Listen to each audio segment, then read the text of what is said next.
Subscribe कीजिए हमारे channel को और बेल आइकॉन को दबाइए हमारी लेटेस्ट वीडियो सबसे पहले देखने के लिए। नमस्कार दोस्तों, मैं शिवा यादव आप सभी लोगों का शिवा ट्रिकी क्लासेस में स्वागत करता हूं। आप सभी कैसे हैं? मैं एक बार फिर से आ गया आप लोगों के साथ। अब तो मन भी नहीं लग रहा है यार आप लोगों की बिना। हाँ, एक बात इम्पॉर्टेंट है भाई, जिसको जो भी ना समझ में आए वो बिना किसी हिचकिचाहट के मेरे कमेंट बॉक्स में जाए और कमेंट करे, मैं ज़रूर रिप्लाई करूँगा। और भाई बहुत सारे लोगों का कमेंट आया कि सर बीए की क्लास का कब से बनाएंगे। तो भाइयों बस 12th क्लास का कंप्लीट करने के बाद आप लोगों का नंबर है। हाँ भाई, अब 12th वालों के लिए अब आपके इंतज़ार की घड़ी समाप्त हुई।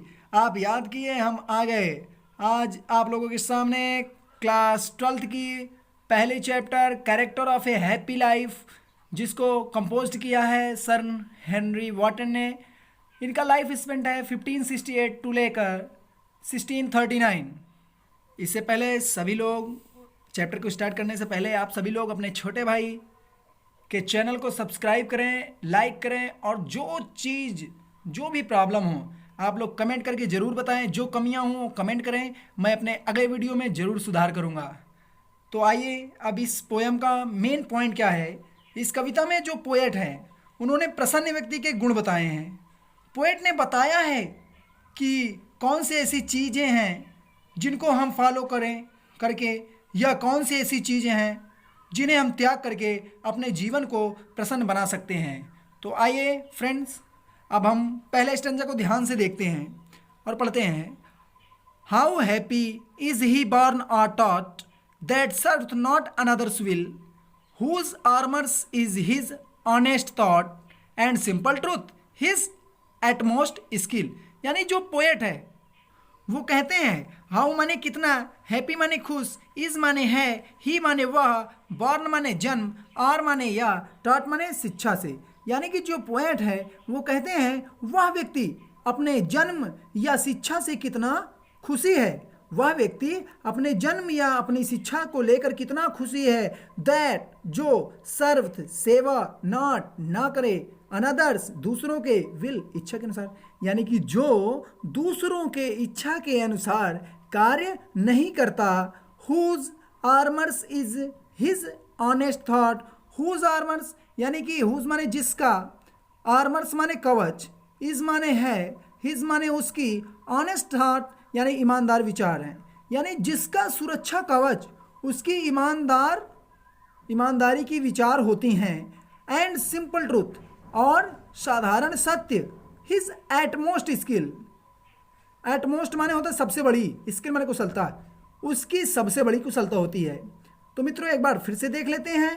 वह व्यक्ति अपने जन्म या शिक्षा से कितना खुशी है जो दूसरों के इच्छा के अनुसार कार्य नहीं करता, जिसका सुरक्षा कवच उसकी ईमानदारी की विचार होती हैं और साधारण सत्य ही उसकी सबसे बड़ी कुशलता होती है। आइए दूसरे स्टेंजा को देखते हैं। Whose passions not his master are, whose soul is still prepared for death, untied unto the world with care of princely love or regular breath. यानी वो कहते हैं, जो पोएट कहते हैं, हुज पैशंस यानी हुज माने जिसका, पैशंस माने प्रबल इच्छाएं, नॉट हिज मास्टर आर यानी कि जिसकी प्रबल इच्छाएं उसकी मालिक नहीं हैं, यानी भावनाएं कह सकते हैं या इच्छाएं। अब इसका मतलब ये हुआ कि अब वो जो है, जैसे प्रेम की भावना होती है, नफरत की होती है, क्रोध की होती है, ये सारी भावनाएं उनके अंदर नहीं होनी चाहिए।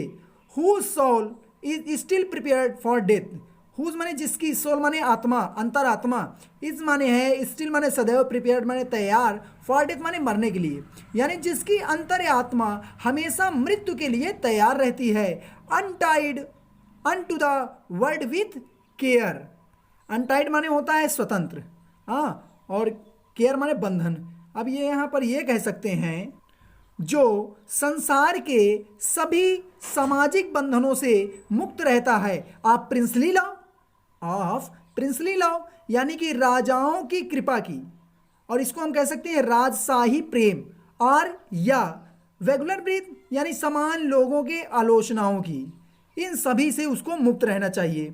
यानी कि इन दोनों लाइनों का मतलब ये होगा, जो संसार के सामाजिक बंधनों से मुक्त रहता हो, राजाओं की कृपा या सामान्य लोगों के आलोचनाओं की इन सब से मुक्त रहता है। नेक्स्ट एक्सटेंजा है, who hath his life from rumours freed, whose conscience is his strong retreat, whose state can neither flattered feed nor ruin make oppressor great. यानी कि जो पोएट हैं वो ये कह रहे हैं, हु माने जिसने, हाथ यानी कि रखता है, हिज अपने, लाइफ जीवन को, फ्रॉम से, रूमर्स माने अफवाहों से, फ्रीड यानी कि स्वतंत्र। यानी यहाँ पर हम ये कह सकते हैं जिसने अपने जीवन को अफवाहों से मुक्त रखा है, मतलब इसका कोई भी कुछ कहे फ़र्क नहीं पड़ता, हम जो कह रहे हैं उसको कोई फ़र्क नहीं पड़े, या कोई बगल वाला उसको कुछ कह रहा है कि तुम ऐसे हो वैसे हो, इन सारी चीज़ों जो भी लोग कहें उसको जो है इन सभी से मतलब या उसे कोई फ़र्क नहीं पड़ना चाहिए। हुज जिसकी, कंसाइंस माने अंतरात्मा, हुज माने जिसकी, कंसाइंस माने अंतरात्मा, इज माने है, हिज माने उसकी, स्ट्रांग माने मजबूत, रिट्रीट माने शरणस्थली है। यानी कि जिसकी अंतरात्मा ही उसकी शरणस्थली, मजबूत शरणस्थली है। अब इसका मतलब ये है, मेरी अंतरात्मा, जैसे मेरे बुरे वक्त में या अच्छे वक्त में मेरी अंतरात्मा ही मेरी शरणस्थली होनी चाहिए। Whose state can neither flatter feed, whose माने जिसकी, स्टेट माने स्थिति, कैन माने शक्ति है, नाइदर माने नहीं, फ्लैटेड माने चापलूस, और फीड माने प्रभावित नहीं होती। यानी कि जिसकी स्थिति जो है चापलूसों से प्रभावित ना हो, ना रुइन, ना तो मेक अप्रेसर ग्रेट, ना ही जिसका विनाश, यानी कि रुइन माने विनाश, ना ही जिसका विनाश अत्याचारी व्यक्ति महान नहीं बन सकता। यानी कि अब यहाँ पर हम ये कह सकते हैं, ran nor ruin makes appraiser great, यानी कि एक प्रसन्नचित्त व्यक्ति का विनाश करके कोई व्यक्ति महान नहीं बन सकता। अब चौथा स्टेंजा है, who invoice non whom chance doth rise, nor wise who never understood how deepest wounds are given with praise, nor rules of state but rules of good।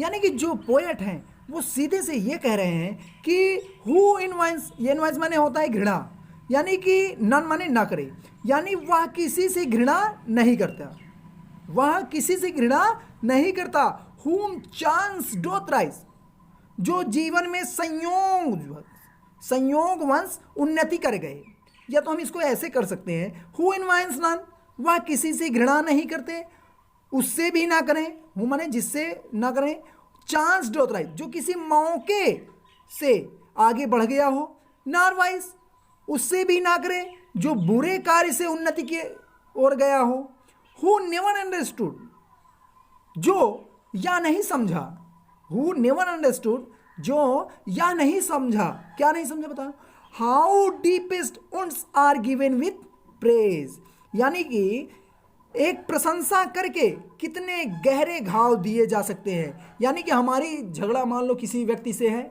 अब वह व्यक्ति से हम बोलना नहीं चाहते, परंतु अगर हम बोल लिए तो जरूरी नहीं है कि हम उसको तलवार मार दें, हाँ भाई जरूरी नहीं है, बट ये तो सोचना चाहिए ना भाई कि उसको हम इतना मीठी बोली से, इतनी अच्छी बातों से उसको जो है घाव दे दें जो उसके अंदर हमेशा बैठी रहे। यानी कि हम खुश होकर भी दूसरों को जो है गहरे घाव दे सकते हैं। ना रूल्स ऑफ स्टेट, यानी कि जो राज्य के नियम ना माने, ना माने रूल्स नियमों को, ऑफ स्टेट राज्य के, जो राज्य के नियमों को ना माने, बट रूल्स ऑफ गुड, ना माने लेकिन, बट माने लेकिन, रूल्स माने नियमों को, ऑफ गुड यानी जो अच्छे नियम हो उस नियमों का पालन करें। तो आइए इसको देख लेते हैं। वह किसी से घृणा नहीं करता, जो जीवन में संयोगवश उन्नति कर गए, ना ही बुरे कार्य से उन्नति कर गए, जो यह नहीं समझा कि एक प्रशंसा करके कितने गहरे घाव दिए जा सकते हैं, जो राज्य के नियम ना माने लेकिन अच्छे नियमों का पालन करे। अब जो है अगला स्टेंजा है, who God doth late and early pray, who माने जो, भगवान, गॉड माने भगवान की, लेट दिन और अर्ली को रात कह सकते हैं, या देर या सवेरे, प्रे माने प्रार्थना करना। Who God doth late and early pray, जो भगवान की देर या सवेर प्रार्थना करता है।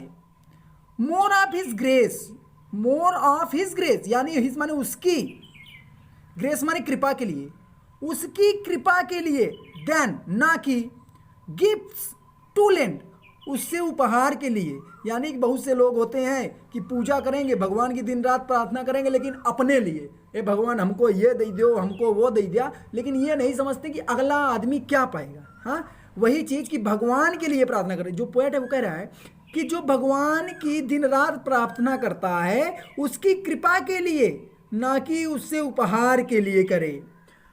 Who entertains the harmless day, who माने जो, एंटरटेन्स माने मनोरंजन करे, द हार्मलेस डे माने आसान दिनों में। वह व्यक्ति जो है एकदम आसान दिनों में मनोरंजन करे। अब इसका मतलब ये नहीं कि वो जो है किसी व्यक्ति से जो है मजाक करे। अब मजाक करने का मतलब उसको जो है उसके ऊपर हंसी उड़ाए, उसको अच्छा नहीं लगेगा। यानी कि बहुत ही आसान दिनों में मनोरंजन करे। विथ, अगर नहीं करना तो करेगा, with a well chosen book or friend, किसके साथ मजाक करे, वेल चूज, एक अच्छी किताब या एक अच्छे मित्र के साथ।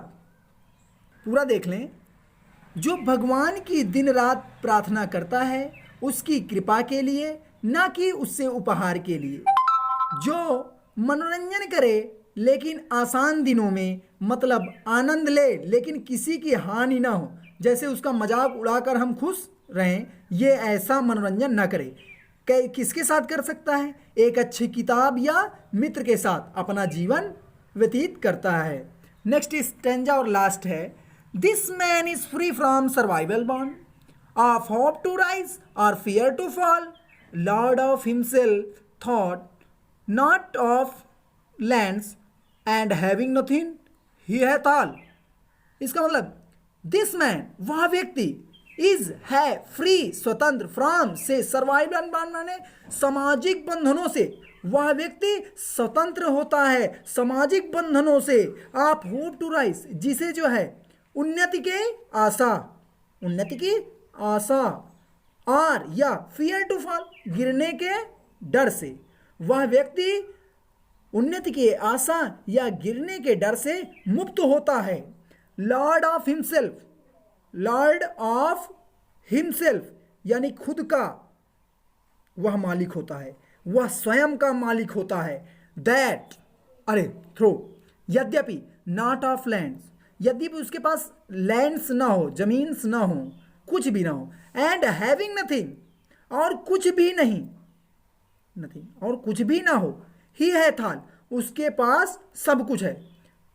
इसका मतलब यह है पूरी लाइन का, वह व्यक्ति स्वतंत्र होता है सामाजिक बंधनों से, उन्नति के आशा या गिरने के डर से मुक्त होता है, वह स्वयं का मालिक होता है। यद्यपि उसके पास लैंड ना हो और कुछ भी नहीं, उसके पास सब कुछ होता है। मतलब इसका मतलब ये क्या, आपके पास कुछ नहीं, आप सब है आपके पास। इसका मतलब ये है कि आपके पास केवल संतोष होना चाहिए। यदि संतोष है तो आपके पास सब है, और संतोष ही नहीं है तो भाई आपके पास कुछ नहीं होगा। मान लो संतोष है, मैं कह रहा हूँ मुझे नहीं चाहिए 4 व्हीलर, हाँ, अगर संतोष ना होता तो मैं कहता भाई मुझे 4 व्हीलर चाहिए, तो वो संतोष नहीं है। यानी जब संतोष रहेगा तो हर चीज़ व्यक्ति के पास मौजूद रहेगी। धन्यवाद मित्रों, कैसा लगा वीडियो आप ज़रूर कमेंट करके बताएं। आपका छोटा भाई शिवा, और प्लीज़ यार चैनल को सब्सक्राइब करें। धन्यवाद, फिर मिलेंगे अगले वीडियो में।